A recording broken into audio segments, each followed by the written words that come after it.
நான் போனதுக்கு அப்புறம் ஷர்ட்டை கட்டி பிடிச்சு தூங்குற அளவுக்கு என் மேல பிரியம் இருக்குல்ல. என்னையே நான் ஷர்ட் கொடுக்கும்போது கோவப்படுற மாதிரி நடிக்கணும். உங்களுக்கு அவ்வளவு ஆசை இருந்தா என்னையே கட்டி பிடிச்சிருக்கலாம்ல. நீங்க அடிச்சது கூட எனக்கு ரொம்ப பிடிச்சிருக்கு. ப்ளீஸ், நான் சொல்ற கொஞ்சம் நம்பு.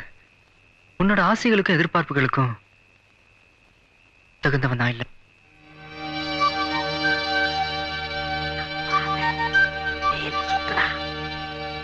கல்யாணத்தன்னைக்கு ஒரு பொண்ணு கழுத்துல ஏற மஞ்ச கயிறு தாலி கயிறை நிலைக்கிறதும் தாம்பு கயிறா மாறுறதும் அதை கட்டவனோட யோகிதை பொறுத்தது. எனக்கு அந்த யோகிதை இல்ல. என்ன மறந்துரு. அப்புறம் நீ நினைக்கிற மாதிரி நான் எந்த வேலையிலும் இல்ல. சுயமா சம்பாதிக்கிறவனும் இல்ல. உனக்கு எந்த விதத்திலையும் நான் தகுதியானவனும் இல்ல. இனியும் உனக்கு எப்படி சொல்லி புரிய வைக்கிறதுன்னு எனக்கு தெரியல. பூக்குற எல்லா பூவும் பூஜைக்கு போகணும்னு தான் ஆசைப்படுது. ஆனா அது பூஜைக்கு போறதும் புதக்குழிக்கு போறதும் அந்த பூவோட ஆசைப்படி நடக்கிறது இல்ல. அது மாதிரிதான் வாழ்க்கையும். நீ நினைக்கிற மாதிரி வாழ்க்கை விளையாட்டு இல்ல. தயவு செஞ்சு மறந்துரு. அற்புதமான நடிப்பு, அருமையான வசனம். நாளைக்கு காலையில நான் கொடுத்த ஷர்ட்டை நீங்க போட்டு வரீங்க. ஓகே? எனக்கு கோயிலுக்கு வர சொன்னீங்களாமே, கோபால் சொன்னாரு. ராத்திரி நீங்க சுமித்ராவும் பேசிட்டு இருந்தத நான் கேட்டேன். சுமித்ரா பிறந்ததுல இருந்து ஒரு நாள் கூட என்ன பிரிஞ்சு இருந்ததே இல்லை. இன்னைக்கு என்ன பார்க்காம இருந்தாலும் பரவாயில்ல, உன்னை பார்க்காம இருக்க முடியாதுங்கிறதுக்காக என் கூட ஊருக்கு வரமாட்டேன்னு சொல்லிட்டா. அவதான் என்ன புரிஞ்சுக்கலன்னா நீங்களுமே என்ன புரிஞ்சுக்கல.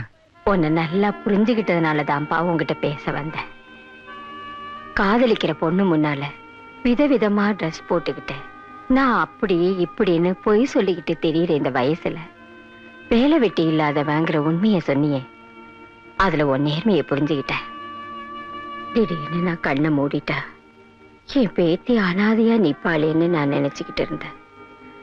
இப்ப அவளை அன்பா கவனிச்சுக்கிறதுக்கு நீ இருக்கேங்கிறத புரிஞ்சுக்கிட்டேன். பாட்டி, சுமித்ராவுக்கு நான் எந்த விதத்திலும் தகுதியானவன் இல்ல. ஒரு பொண்ணை ஏத்துக்க உனக்கு தகுதி இல்லைன்னு நினைச்சு நீ ஒதுங்கிறத விட அந்த பொண்ணுக்கு தகுதியானவனா உன்னையே மாத்திக்க கூடாது. நான் மறுபடி ஊர்ல இருந்து வரும்போது நீ ஒரு நல்ல வேலையில இருக்கணும்.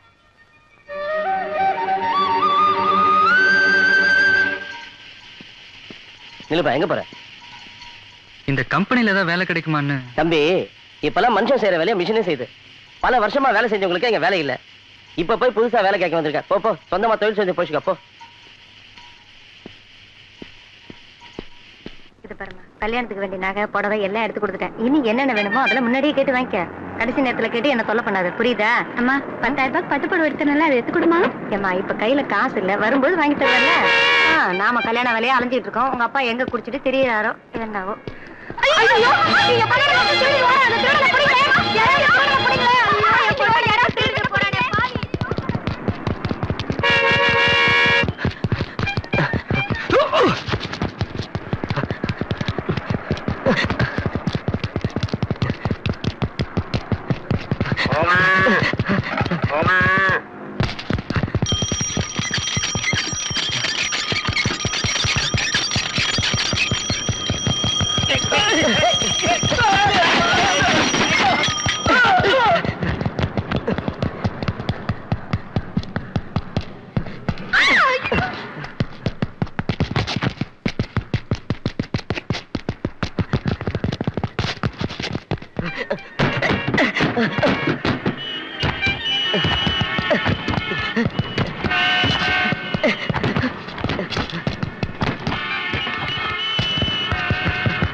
கம்ப்யூட்டர் கிளாஸ் ஜாயின் பண்ணதே பானோட ஃபிகரை ஃபீட் பண்ணதா. டேய், சேன குடா.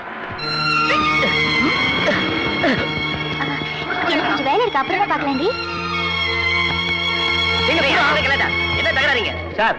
ஒரு பொண்ணு கைட்டு இருந்து செயின் அறுத்துட்டு ஓடி வந்தா சார். நான் பிடிக்கலாம் என்ன ஓடி போயிருப்பான் சார். இல்ல சார், நான் திருடல. இவன் தான் திருடிட்டு ஓடி வந்தான். ஏய், யார பத்திர திருடன்ற? நீ திருடிட்டு ஏமால போறியா? சார், இவன் தான் திருடன். பாலு, என்னாச்சு பாலு? என்ன நடந்தது? செயின் இவன் திருடிட்டு பழைய ஏமால போடுறான் சுமித்ரா. ஏண்டா பட்ட பகல செயின் திருட்டு ஒண்ணுமே தெரியாத மாதிரி அடிக்கிறியா? யோ, யார பார்த்து திருடன்னு சொல்ற? இவர் யார் தெரியுமா? ஒரு பெரிய ஆபீஸ்ல கௌரவமான வேலையில இருக்காரு. இவர் எதுக்காக செயினை திருடணும்? யார் இவனா? கேவலம் ஒரு பொண்ணு கழுத்துன்னு செயினை திருடிட்டு ஓடி வந்தவன் இவன் பெரிய கம்பெனில வேலை செய்யறானா?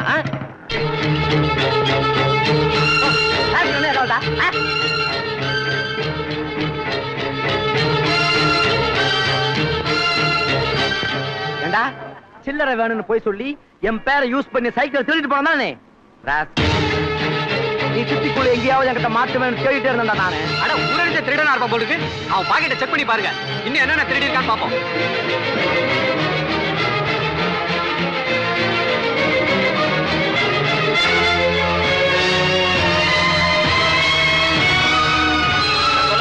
இவன் தான் திருடிட்டு வந்தானு.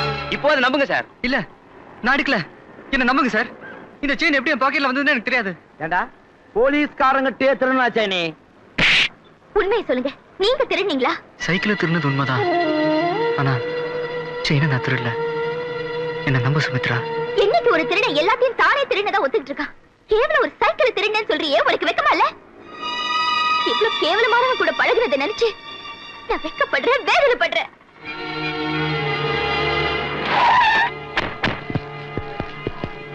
என்ன மேன், என்ன இங்க கலாட்டா? பழைய கேடு சார் அவன் செயினை திருட்டு ஓடி இருக்கான், பப்ளிக் பிடிச்சிட்டாங்க. கான்ஸ்டபிள்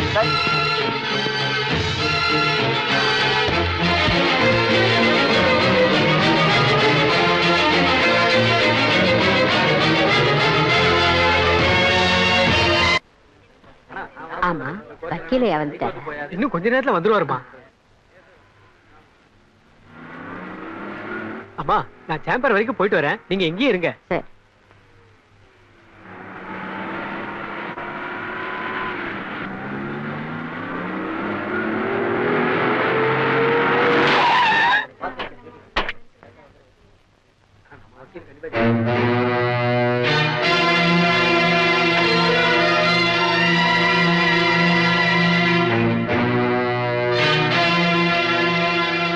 காடு வா வாங்குது, வீடு போங்குது. இந்த வயசுல வீராப்பா கேஸ் நடத்துறியா? இந்த உடம்புல ஒரு சொட்டு ரத்தம் இருக்கிற வரைக்கும் கேஸ நடத்துவேன். ஆனா வீட்டை உனக்கு விட்டு கொடுத்துருவேன்னு மட்டும் கனவு காணாத. இத பார், எப்ப உன் மகளை தொட்டு தாலி கட்டி உன் வீட்டு மருமகனானோ அப்பவே அந்த வீட்டு மேல எனக்கும் உரிமை உண்டு, பங்கு உண்டு. என் பங்குக்கு அந்த வீட்டை துண்டு போடாம விட மாட்டேன். எப்போ கட்டின பொண்டாட்டின்னு கூட பார்க்காம காசுக்காக என் மகளை கொலை பண்ணினியோ அன்னைக்கே உனக்கும் எனக்கும் இருந்த மருமக மாமியாருங்கிற ஒட்டு உறவு எல்லாம் அறுந்து போச்சு. அதுக்கப்புறமும் சொத்துல பங்கு கேக்குறியே, உனக்கு வெக்கமா இல்ல? நீ என்ன பண்ணுவியோ ஏது பண்ணுவியோ எனக்கு தெரியாது. என் மகன் டெல்லியில இருந்து வந்ததும் உன் பேத்தி அவனுக்கு கட்டி வச்சு வீட்டையும் அவன் பேர்ல எழுதி வச்சிரு. கடைசி காலத்துல போனா போதுன்னு கால் வைத்து கஞ்சாவது உனக்கு ஊத்துறேன். இல்ல கேஸ் என் பக்கம் ஜெயிச்சது, நீ உன் பேத்தியும் அனாதையா நடுத்தருவில் நிப்பீங்க. அத கோர்ட் முடிவு பண்ணட்டும். மனுஷன் இருந்தா மானத்தோட வாழணும், உழைத்து வாழணும்னு பெரியவங்க எதுக்காக சொல்லிட்டாங்க. உனக்குலாம் அது எங்க புரிய போகுது? உன்ன மாதிரி நான் பொறுப்புலாம வாழ்த்து இருந்தேன்னா இந்த பெட்டி, இந்த வண்டி, அந்த கழுத, இவ்வளவு சொத்துக்கு நான் எப்படி அதிபதியாக முடியும்? இல்லைன்னு தேடி வரவங்களுக்கு இல்லைன்னு சொல்லாத பரம்பரையில பிறந்தவன் இந்த ஒயிட்டு. பார்த்தா பாமா இருக்கு, தாமோட்டை விட்டு தரைச்சிட்டாங்க. பாலு நீ இங்கே தங்கிங்க, போனா போது வேலை போட்டு கொடுக்க. பட் ஒன் திங், என்கிட்ட வேலை செய்யறதுன்னா சில கண்டிஷன்லாம் இருக்கு. கண்டிஷன் நம்பர் 1, அமுக்கி விடுங்கடி, நல்லா அமுக்குங்க. ஓ பட்டு போன்ற மேனி இல்ல?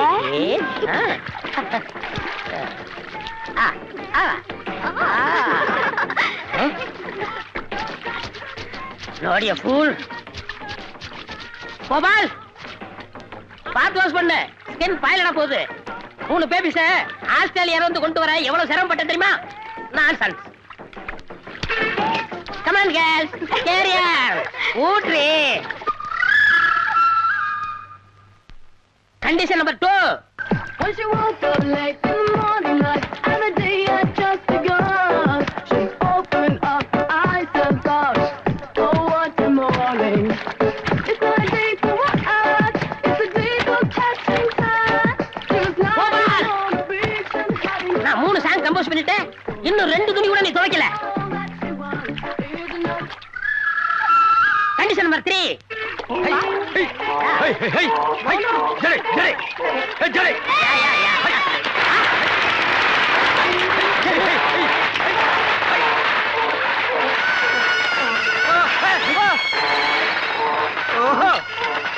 கோபால், என்ன இப்படி பார்த்து நிக்கிற? 3 பேபி கேட்ச் பண்ணு. இந்த பேபிஸ் இல்ல.